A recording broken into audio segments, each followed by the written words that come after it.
She would cry every time her uncle came over. Her mom insisted it was just shyness, until one night the tears turned into gasps and Rachel heard Lily's voice say the thing no mother ever wants to hear. "Mommy, please don't let him come again." Rachel froze in the doorway, her breath caught mid-chest. The hallway light cast a thin stripe across Lily's face, eyes wide, skin pale, tears drying on her cheeks.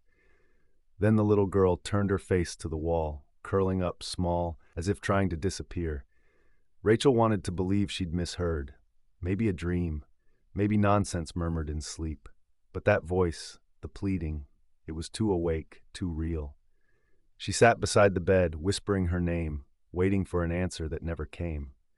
Little Lily's shoulders trembled, her tiny fists clenched the blanket until her knuckles went white. Rachel stayed there until the room began to pale with mourning.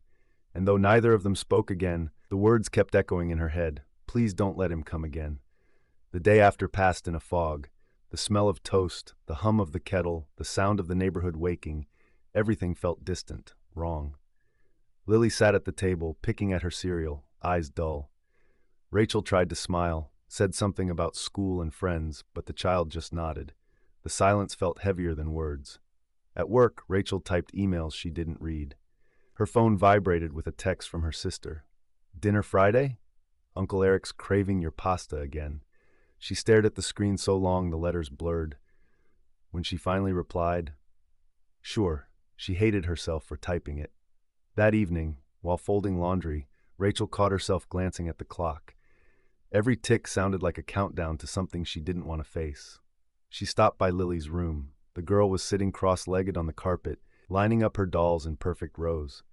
None of them smiled anymore. Every tiny plastic face turned downward, as if they knew a secret she didn't. Rachel asked softly if she was okay. Lily nodded again, the same empty nod.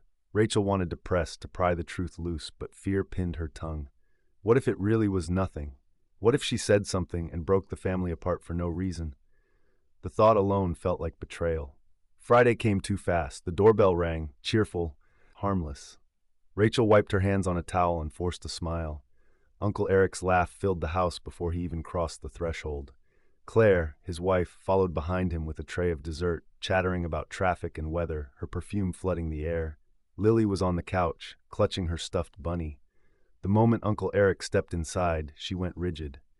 Rachel noticed. So did he. He crouched beside Lily, voice syrupy sweet.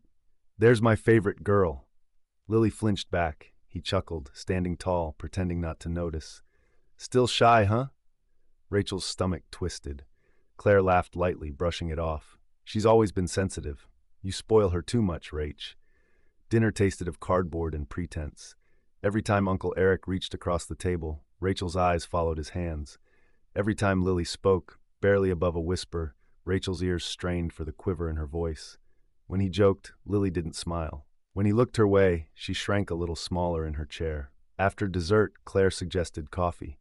He offered to help Rachel in the kitchen. She didn't want him there, but saying no felt strange, defensive.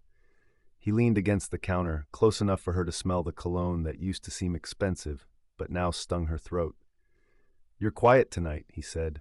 "Long week," she replied, eyes on the mugs. He laughed softly. "You work too hard. You should let people help you."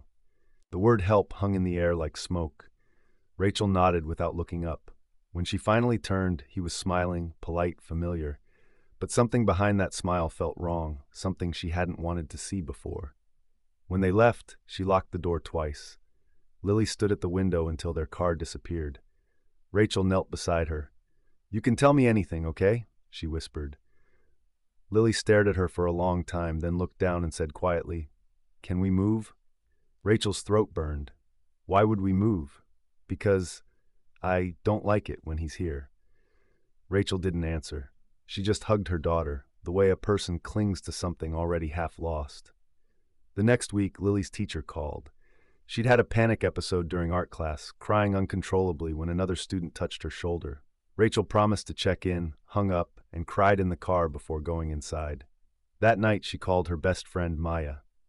Maya listened quietly, then said the thing Rachel feared most. "You think he's done something?" Rachel's denial came fast. No, I don't know. She's been off."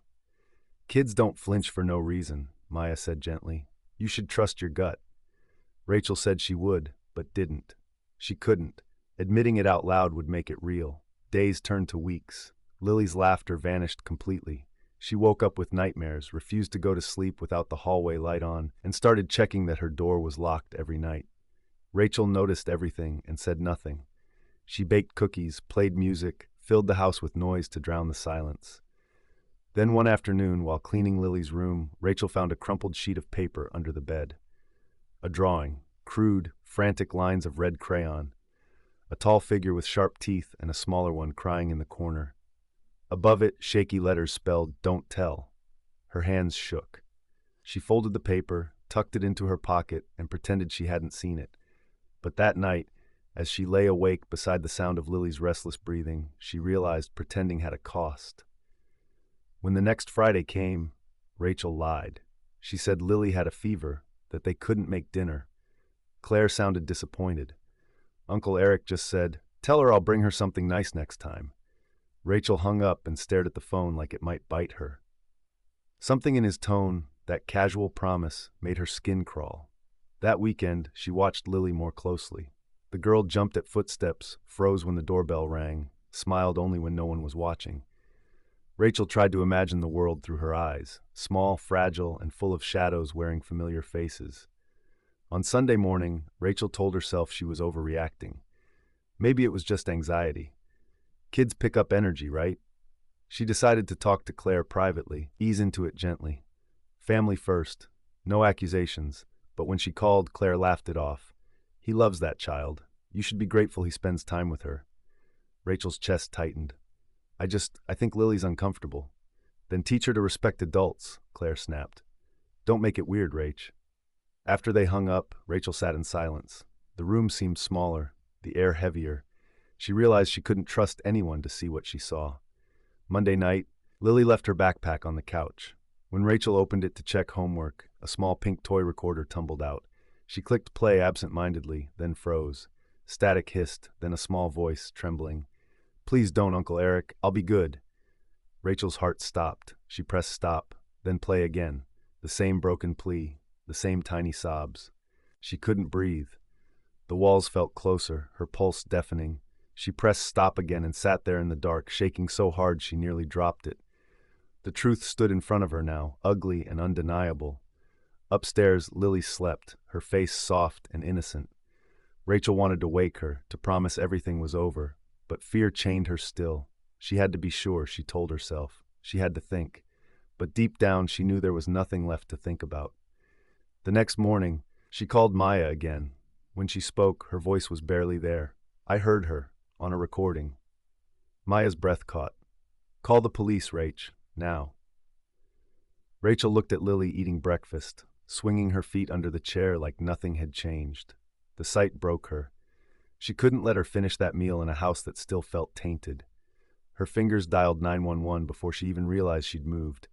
The operator's calm voice asked for the emergency. Rachel's reply came out cracked, desperate. "My brother-in-law, he hurt my daughter."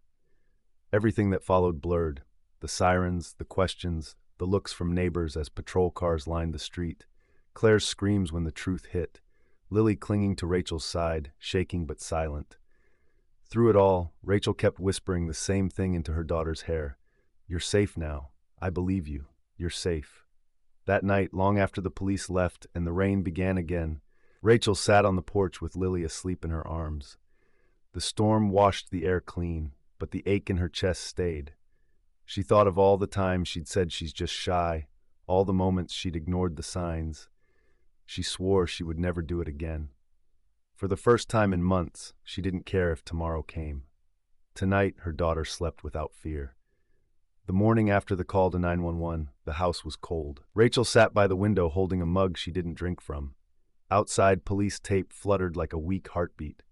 Lily was upstairs with a blanket pulled to her chin, her small world broken open. Every creak of the floor sounded like a memory she didn't want. Detectives came and went, their notebooks whispering, their eyes careful. Rachel told them everything, how Lily changed, the drawings, the recorder. When she played the clip, they listened in silence.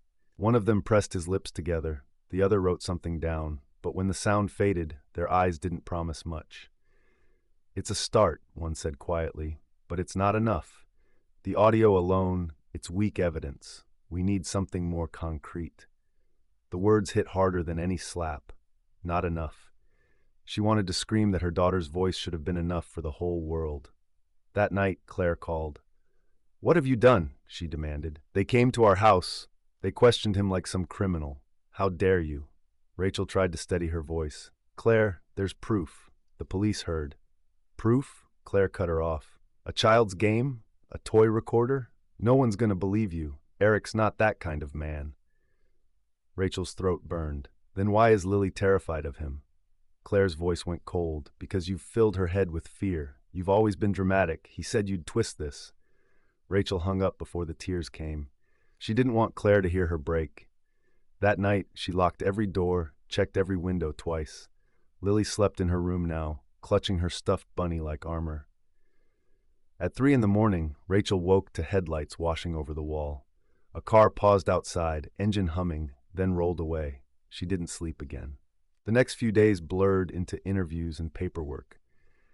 Detectives asked the same questions in different ways, hoping for something new.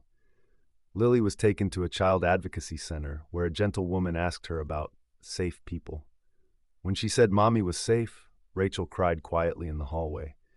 But outside their small bubble of pain, whispers started. Neighbors stopped making eye contact. At the grocery store, someone muttered crazy under their breath. Even her boss called to ask if she needed time off to sort things out, his tone the same one people use for gossip. Eric walked free. His lawyer issued a statement, baseless allegations from an unstable relative. The words appeared online, shared, twisted, stripped of context, until Rachel felt she was drowning in a sea of strangers' opinions. He showed up once outside the school parking lot, leaning against his car, sunglasses on, smiling like nothing was wrong. She froze when she saw him. He mouthed something across the distance. 3 words. "No one cares." Rachel grabbed Lily's hand and drove off, heart pounding so loud she thought it might crack the windshield. At the police station, she filed a report, but the officer sighed, said unless he spoke or acted threatening, there wasn't much they could do. "Restraining orders take time," he said. Everything took time, except fear. Days passed. Rachel stopped eating. Every knock at the door made her jump. Lily started wetting the bed again. When Rachel apologized for being tired, Lily whispered, "You don't have to be sorry, Mommy. You're brave." That single line kept her standing. Then came the meeting with Detective Harris. He was older, sharp-eyed but kind. He said he'd been reviewing the case file himself. "You're right to fight," he told her. "But we need more. Do you have anything else? Messages, visits, patterns?" Rachel shook her head. Then she remembered something, the drawings. She'd kept them in a folder, every piece Lily had made since the first red crayon nightmare. Harris took them, flipped through each one slowly. He paused at one showing a tall figure beside a house. "That," he said, tapping the drawing, "looks like the side of your home. She drew this from memory, didn't she?" Rachel nodded. "Mind if we check the area she drew?" he asked. They went outside to the yard. The air smelled of damp earth. The detective's flashlight swept over the wall, the fence, the window. He crouched suddenly near a vent. "This cover's loose," he murmured. He reached in and pulled out a folded handkerchief, pink, small, printed with cartoon cats. Rachel's knees went weak. It was Lily's. Harris sealed it in a plastic bag. "We'll send this to forensics," he said. "If it's hers, fine. But if it's not, we might have something." For the first time in weeks, Rachel felt the smallest spark of hope and terror all at once.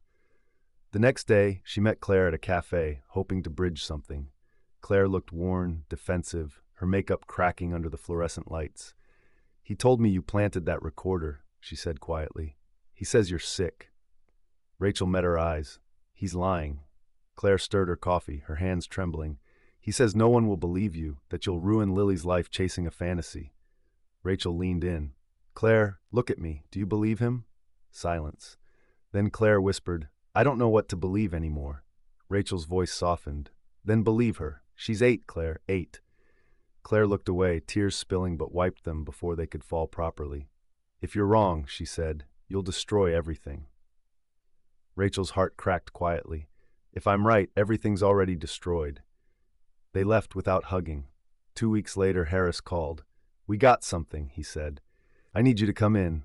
Rachel's hands trembled as she drove to the station. The detective met her with a folder. Inside were photographs of the handkerchief under UV light, 2 distinct DNA traces. One was Lily's. The other was male. Her stomach turned. Harris said, "It's enough to reopen. We can bring him in again." When they arrested Eric the second time, he smiled for the cameras. "This is harassment," he told reporters. "You'll see." He turned to Rachel as they led him away and whispered just loud enough, "You'll regret this. They'll never believe you." She didn't answer. She just held Lily's hand tighter. The trial process began. Eric's lawyer called it a custody manipulation, painting Rachel as vindictive, unstable. They called witnesses who described him as wonderful with kids. Every compliment stabbed. When Rachel took the stand, her voice shook but didn't break. She told the truth the way people tell it when they've run out of ways to lie to themselves. The audio was played again, Lily's trembling voice filling the courtroom. Eric's lawyer shrugged. "Children imagine things," he said. "You can't prove context." But then Harris presented the forensic results. The room went silent. DNA, confirmed, on a child's possession hidden in a vent. There was no context that could soften that. Eric's lawyer stammered. The judge leaned forward. For the first time, Rachel saw the arrogance drain from Eric's face. The smile faltered. He looked small, cornered, human in the worst way. When the gavel finally struck, ordering him into custody pending trial, Rachel didn't cry. She just exhaled, a sound like air escaping a wound. Outside the courthouse, cameras flashed. Reporters shouted questions. She said nothing. She wasn't there to explain trauma to strangers. She was there to walk her daughter home. That evening, Lily sat on the porch with a mug of warm milk. "Is Uncle Eric gone?" she asked. Rachel brushed a strand of hair from her face. "He can't come here anymore," she said. Lily nodded slowly. "Good," she whispered. Then, after a pause, "Can we plant flowers where the police cars were?" Rachel smiled through her tears. "Yes, sweetheart, we'll make something beautiful grow there." That night, as Lily drifted to sleep, Rachel stood by the window watching the rain start again. Each drop hit the glass like punctuation in a story that still hurt to read. But beneath the ache, there was a quiet certainty, a belief that darkness doesn't win just because it's loud. She turned off the lamp, leaving only the hallway light, and whispered the same promise she'd whispered the night the sirens came. "You're safe now." And this time, she almost believed it. The weeks stretched thin, a blur of motions and meetings. Rachel spent her days in and out of courtrooms, her nights checking the locks on every door. The noise of the world seemed to close in tighter as the trial approached. Eric's defense attorney played every angle, tried to tear holes in the evidence like it was paper. But Rachel stayed strong, not because she didn't fear the pressure, but because she couldn't break. The courtroom felt different now, cold. It wasn't the bright, sterile room of a lawyer's office. It was the place where judgment was decided. Eric sat across from her, his face cold, his eyes narrow. He wore the same confident smirk that had always irked her, but now it felt more like a mask, hiding the panic underneath. His lawyer called witnesses who couldn't remember details, who hesitated when asked about his behavior around children. Rachel sat in silence, her heart pounding, her fists clenched under the table. She knew they were trying to create doubt. That's how they worked, making her seem like the one who had ruined everything. But then it was her turn to speak. Rachel had prepared herself for this moment. She had gone over everything in her mind, what she would say, how she would say it. But when she took the stand, something shifted. She looked out at the sea of faces, strangers, all of them. The prosecutor beside her, the judge, the jury. Eric's cold, unfeeling eyes watching from the opposite side. For a brief moment, Rachel felt like the whole world was silent, and then she opened her mouth. "I'm not here to destroy anyone's life," she said, her voice steady. "I'm here to save my daughter, to protect her." The words came out slowly, but they were true. They had to be true. The room felt smaller as she continued, recounting what Lily had told her, the drawings, the recording, the physical signs, the DNA. Every word felt like it was part of the weight she had been carrying, but now she could finally release it. She looked down at her hands, the ones that had cradled Lily through the darkest nights, and found strength she didn't know was there. I will not pretend anymore that I didn't see the signs. I will not pretend that my daughter is wrong, that she's confused. She's 8. She knows what happened. She's terrified. Rachel's voice cracked on the last word, but she didn't care. She wasn't going to hide anymore. The defense attorney tried to interrupt, but the judge silenced him. The prosecutor nodded encouragingly. Rachel took a deep breath, steadying herself. Then, at the last moment, she looked directly at Eric. His face was tight, his jaw clenched as if he was trying to hold on to the last shreds of his pride. But there was no hiding it now. The way his eyes darted away from her, the way his shoulders slumped as she spoke. You can tell me I'm wrong. You can tell me that Lily's confused. But I know the truth, Eric, and you're not going to convince me to believe you anymore. The room went still. The silence hung for a moment, thick and heavy. Rachel's words echoed in her ears, the truth finally out in the open, no more secrets to keep. She felt a weight lift off her chest, but in its place was the emptiness of knowing that the damage was done. Outside the courtroom, Rachel and Maya stood by the door, waiting for the decision. The air was colder than it should have been for spring, and the weight of the trial still pressed down on her. Maya squeezed her hand. "You did good," she said softly. Rachel nodded, her voice barely a whisper. "I just want it to be over." It didn't feel real.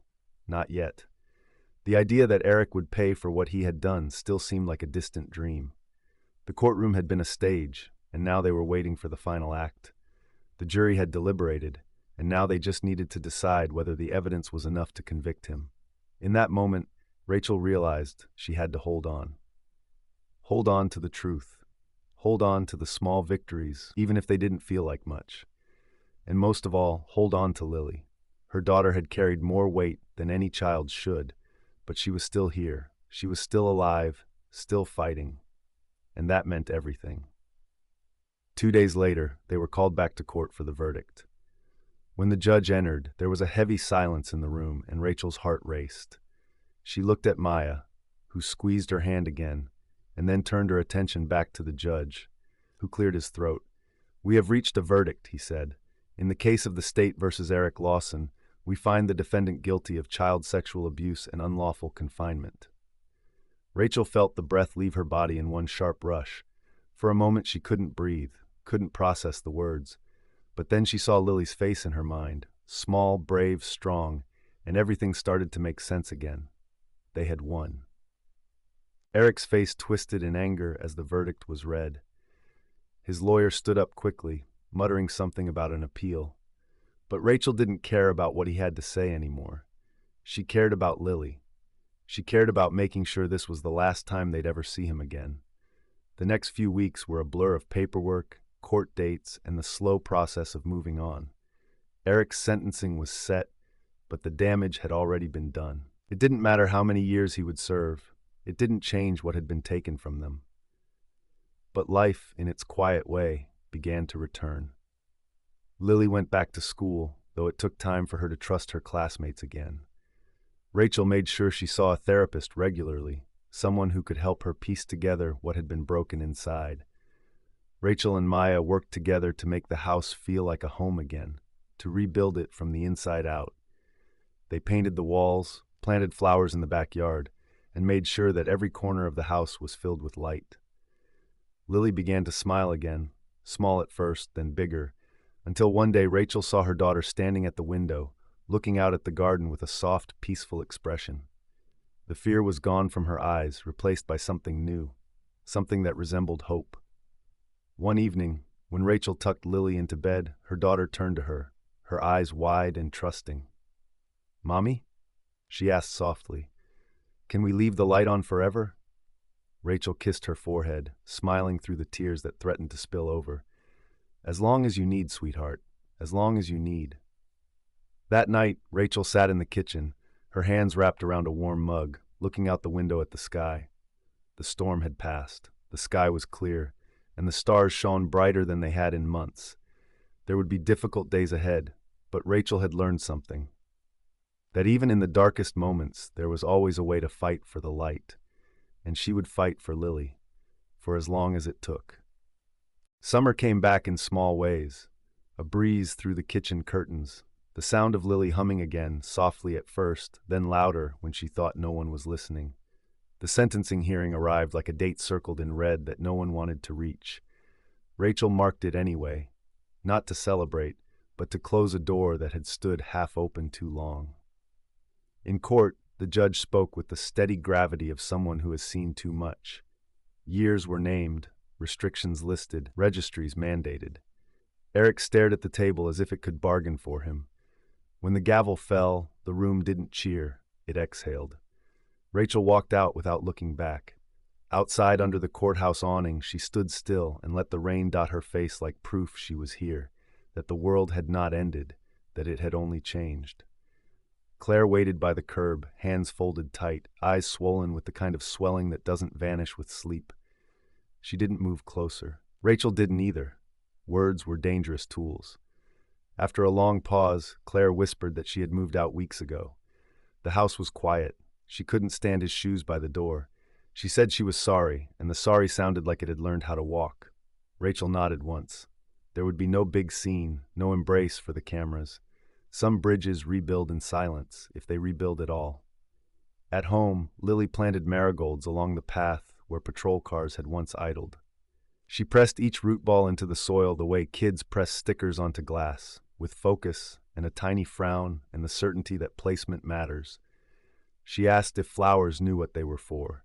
Rachel said maybe they were for remembering that brightness can grow where fear used to live. Lily liked that and left a small space empty at the end of the row. For what, she didn't say. Some emptiness is honest.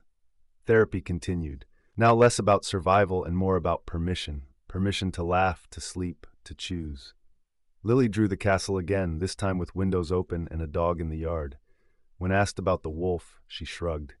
He wasn't in the story anymore. The queen had built a higher wall and given the princess the key. It was a simple image, but simple things are often how children describe the complicated. Rachel learned new rituals. She stopped apologizing for leaving lights on. She put the recorder, the little pink bear, into a sealed box on a high shelf, not as a shrine to pain, but as a record of truth. She changed the locks, not because she expected a knock, but because turning a new key can feel like medicine you can hold. She booked a weekend by the sea and watched Lily run along the foam line, practicing freedom in uneven, joyful strides. On the second morning, Lily flew a kite and shouted without fear, just to hear how her voice carried in open air. The neighborhood adjusted. Some avoided, some returned. Maya stayed, the way real friends stay, showing up with soup and bad jokes, and the kind of silence that doesn't fill space so much as honor it. The school counselor asked if they could share Rachel's resource list with other parents. Rachel said yes. If one family listened sooner because of this, then the road would have one less hard turn. Months passed. Letters arrived. One from a stranger who had watched the case unfold and wrote that their own silence had once cost them years. One from a teacher who wanted to learn how to see better. One from Claire, longer this time, with sentences that didn't defend him and didn't blame Rachel, sentences that just sat with what was true. Rachel answered carefully, and sometimes not at all, letting time do some of the talking. On a quiet evening, Lily asked if secrets can be good. Rachel thought for a long moment and said good secrets are surprises for birthdays, and everything else is a wait. Lily nodded, satisfied, and went back to lining up her colored pencils in a way that made sense only to her. Later that night, she slept without the hall light. In the morning, she asked to turn it on again. Rachel said, of course, healing is a door you're allowed to open and close. Autumn touched the edges of the trees. The marigolds bowed and reseated themselves. Detective Harris stopped by once to drop off paperwork and set it on the counter like a final stone on a grave. He told Rachel that what she did was the reason some kids get to grow up. He said it without ceremony, like a fact discovered in daylight. After he left, Rachel stood at the sink and let the faucet run, not to cry, but to listen to a steady sound that was neither siren nor whisper. One afternoon, Lily brought home a flyer for a school event about boundaries and safe adults. She asked if they could go. Rachel said yes, and sat beside other parents in a cafeteria that smelled like pizza and pencil shavings. A counselor used words that didn't bruise, and kids asked questions between sips of juice. On the drive home, Lily said it was weird to hear other people say the quiet parts out loud. Rachel said that's how quiet parts stop scaring people. On the first spring day, warm enough to eat outside, Rachel carried dinner to the porch. They talked about whatever 8-year-olds talk about when they are busy becoming 9. Field trips, the difference between brave and loud, whether dogs understand wishes. Sunset sent a gold stripe across the kitchen floor. The house, once a battleground, held them like a hand finally unclenched. When bedtime came, Lily stood in the hallway and looked at the switch. She flicked it off. She flicked it on. She looked at her mother. Rachel smiled and said the same thing she'd said all year, as long as you need. Lily laughed, small and real, and left it on. The point was not the darkness. The point was the choice. Rachel lay awake for a while after the house went quiet, not in dread but in a kind of listening that felt like gratitude. Some nights she still thought of the girl she had been before the storm, the one who wanted everything to be easy and mistook peace for silence. She did not want to be her again.